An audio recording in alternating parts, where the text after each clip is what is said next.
everyone. This is Brittany. And this is Clay. Welcome to GAM's Legislative Update. This podcast is being recorded Friday, January 17, 2025, and is accurate up to that date. A brand new year, 2025. Brittany, how's your 2025 going so far? You know, Clay, it's been a little crazy this last week. I feel like we're already at day 38 of session, and we're only 5 days in. How long is the session going to go this year? We started on January 13th, and the end of the first year of the biennial will be April 4th. So it'll be a whirlwind 3 months. How's it looking this first week? Kind of a busy first week. Not a lot of legislative activity in terms of bills, but kind of a busy, notable week. Yeah, it really was, Clay, and we'll get into some of the fireworks that happened yesterday. But I really want to start with the governor's state of the state. He laid out his plan. He was very thorough. Talked about Hurricane Helene and everyone that's been devastated across the state with that, but he's dedicated a large sum of money in his budget to help with some of that relief. And he also laid out that he's going to give money back to taxpayers again. He's looking at $1 billion coming back to our pockets. That's built into his budget. And then the big white elephant in the room was spoken about, tort reform. No specific mention of what a bill is going to actually look like, but the governor did spend quite a bit of time talking about insurance rates and liability, especially on properties of businesses, and you and I both know that would be premises liability. But I will say the governor has had a very clear message to everyone in his speeches, whether it's in a small room or whether it's in front of 2,500 people. Everyone needs to be engaged. And I think that that's going to be extremely important for our members. The members listening to this podcast are going to have to pick up the phone and call legislators and tell them why civil justice reform or tort reform, whatever you want to call it, is important to their business. And if you have an example, it's even better. On Wednesday, when he gave his state of the state, he gave his most definitive statement yet, which was to draw a line in the sand, essentially, and say, we're going to do this. We're going to do it this year, even if it takes a separate session. Yeah, I think that was very telling at how passionate the governor is about getting something done. And I think this year. What you said earlier is absolutely critical, and I want to convey this to all our members. This is a fight that is going to be won only through grassroots efforts to reach out to our representatives and senators and say, we need you to do this, because the governor says he wants to restore balance to the system, and he's going to need the help of everybody. Well said, Clay.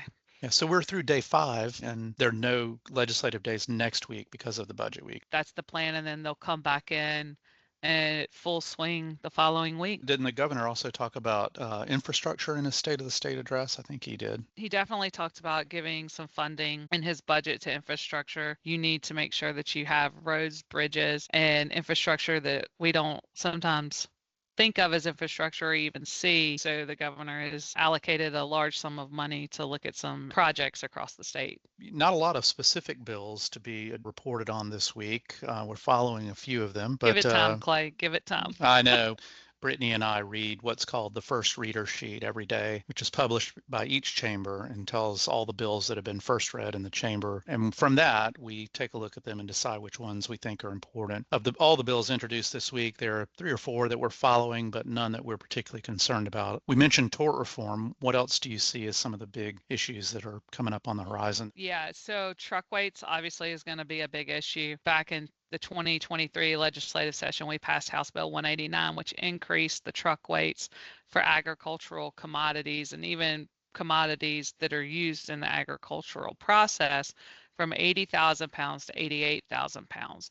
Now, one of the reasons that we were able to get this passed is we agreed to a 2-year sunset, which means that now would expire on June 30th of 2025. Priority number 1, we've got to go get that sunset removed. Because if we don't get the sunset removed, then all of this hard work that we've put in goes to the wayside. Now, I know a lot of our members are very interested in adding all commodities, which is definitely a conversation we're having.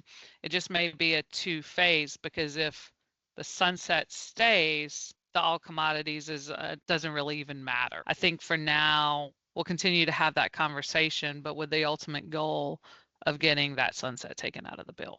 And if we can get that done, maybe we can try to get get it expanded into more later on. Sort of a big issue for our members is really, I say for our members, that really undersells it. It's really for all of society, the rise of artificial intelligence. And GAM has decided to take a leading role in engaging with our members on that. We've established an AI council that I believe is going to be having a next meeting in February. So if you or people in your companies are interested in AI issues, please do engage with that council. And this past year, in response to the formation of a Senate study committee on AI issues, GAM appeared and offered the perspective of manufacturing, including Scott Berkey of Smurfit Westrock, one of the leaders on our AI Council. And it seems like there may be some activity on AI issues at the General Assembly this year. What are you hearing? Had conversations with Senator Albers, who chaired that committee in the Senate, and then as did Representative Brad Thomas, who pulled in the House committee into that study committee as well. And what we're hearing is data privacy is definitely going to be back on the table this year. We had a data privacy bill last year, and I also think you're going to see somewhere maybe in there the state trying to define what artificial intelligence actually is. Well, on AI issues, though, it does seem like data privacy, like you were mentioning, we had a bill last year. I would just communicate to our members and anybody listening to the podcast, be prepared to review those bills with us. They're very complicated. It was difficult for us to determine last year how many of our members would even be implicated under the bill or even be covered by it. So we want to rely on our members to tell us, hey, when you look at this language, does it seem like you're covered by it? And if our folks are, then certainly we're going to be on the front lines making sure that it's done in a thoughtful way that isn't burdensome to our members. That's a really good point on just not even just AI, really any bill. And just getting the input from our members as fast as possible is always helpful. And that's one of the reasons we developed a GAM policy framework, which we sent out to all of our councils. We're very proud of it. And that allows us to know what our principles are and to be ready to turn on a dime when we need to. But certainly when we have the time to get direct input from our members, it's absolutely critical. So we encourage all of you to be ready to help us as we get through the session because we need your help. Yeah, and so, Clay, we talked about this being the first week of session. For all intents and purposes for our GAM members, we kept the committee members that we expected to keep, kept some we were hoping to not keep. No comment. But one thing that was formed this year, this is a special committee on resource management, and this actually is going to be headed up by Representative Brad Thomas. This committee's been tasked with looking at Georgia's energy grid and are we going to be able to maintain the trajectory of the growth that we've had? And just to give our members a little ease maybe, this is really for new manufacturers that'll be coming in, not for existing. And this is an issue that, Brittany, this might be a good transition to talk a little bit about the Georgia PSC, unless you had something else to add on the committee there. Does the PSC have anything going on this year? I think they do. But yeah, not to mention elections. What you just talked about with new companies coming into Georgia, data centers, large manufacturers, I know that Chairman Thomas will be very interested in looking into where we go as a state in the future. And to that end, at the Georgia PSC, it's almost going to be like a parallel worlds. Because at the end of this month, Georgia Power is going to file its 2025 Integrated Resource Plan. This is a case that will look at, as it does every 3 years, but it'll look at, what sort of generation do we need? What sort of capacity do we have? What are our growth in demand? What is our growth in demand looking like? And it'll take all of those things into account and help Georgia Power fashion the correct policy to make sure that it's able to accommodate this growth, and most importantly, to do it in a way that doesn't raise rates for other customers. So the commission is dealing with these exact same issues. We are going to be on top of this case, intervening aggressively as we always do. We'll be having regular Energy Council meetings on this topic. That case will be filed, like I said, at the end of the month, and will conclude sometime in early July. And then on July 1st, we'll get a brand new Georgia Power rate case, which we don't know a lot of detail about at this point. But essentially, I'm going to be engaged in PSC cases from the end of this month to the end of December. So it'll be a big year. We'll need the help of our members. A lot of issues going on over there, and really do appreciate it. And one other thing to say about the PSC is that because of a lawsuit, I think many of you may remember that the elections for PSC commissioners have gotten all, my wife would say cattywampus. I don't know if anybody knows that term, but certainly turned inside out. And we really haven't had a PSC election the last couple of election cycles. In November of this year, we'll have 2 PSC elections, one for each for the seats held currently by Commissioner Tim Eccles, a great friend to GAM, and Fitz Johnson, also a great friend to GAM. And get this, Fitz Johnson, if he does win in November, he'll have to come back and run again in 2026 for a full 6-year term. At which time Tricia Pridemore will also be running. Good thing we've got GAM Pack, and we're building that coffer for sure. That's right, and we'll be working with our friends to host supportive fundraisers for Tim Eccles and for Fitz Johnson, and we'll keep you posted on that. What about under the Gold Dome? I mean, just after, put aside all the legislation and all these big issues, what's going on over there? Seems like some crazy stuff the last day or two. It's been a little feisty, a little chippy, to say the least.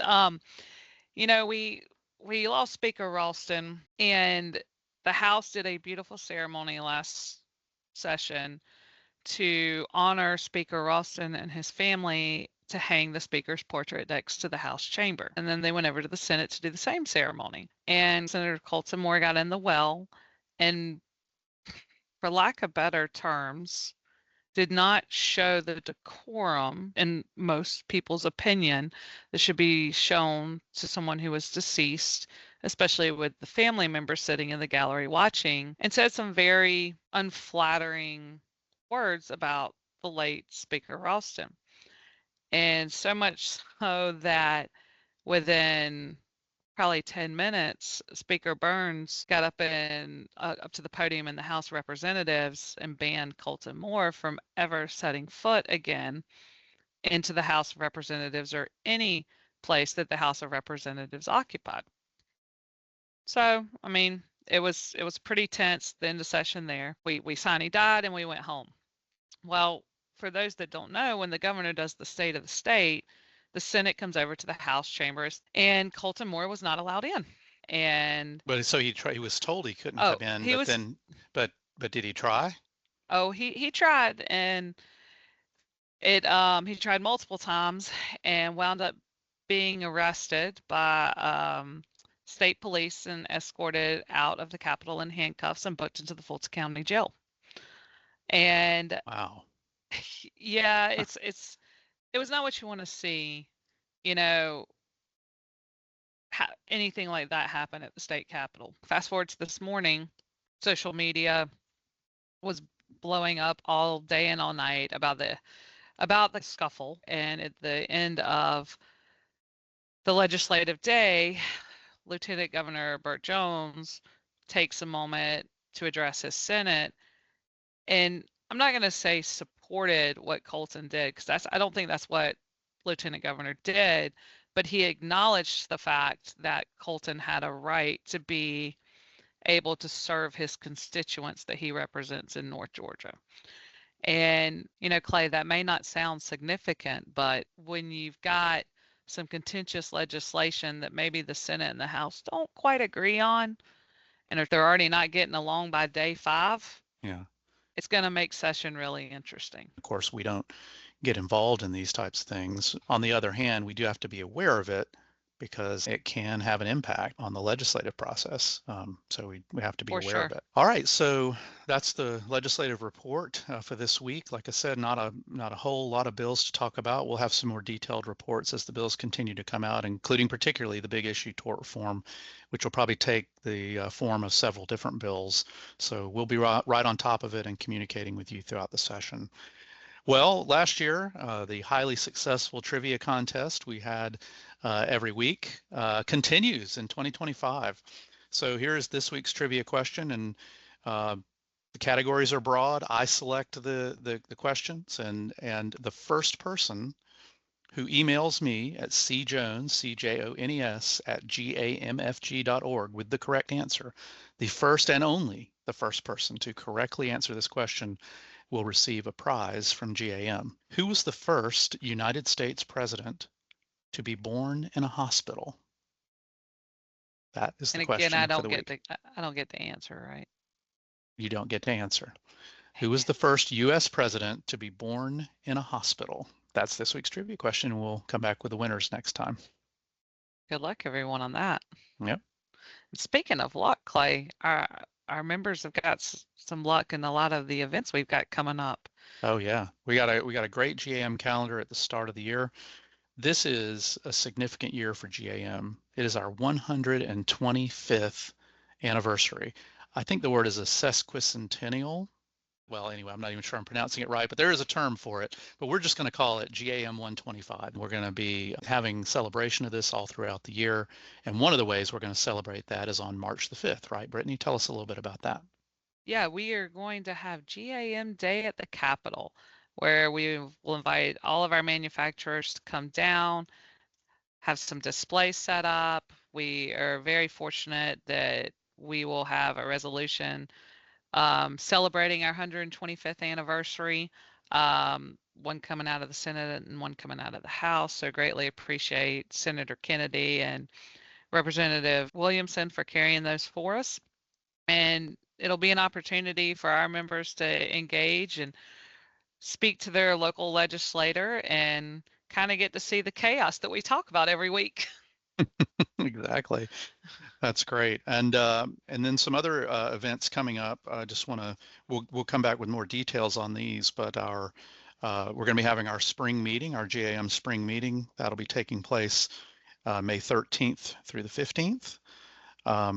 So that's going to be down at Jekyll Island. You will see more detail about that coming out.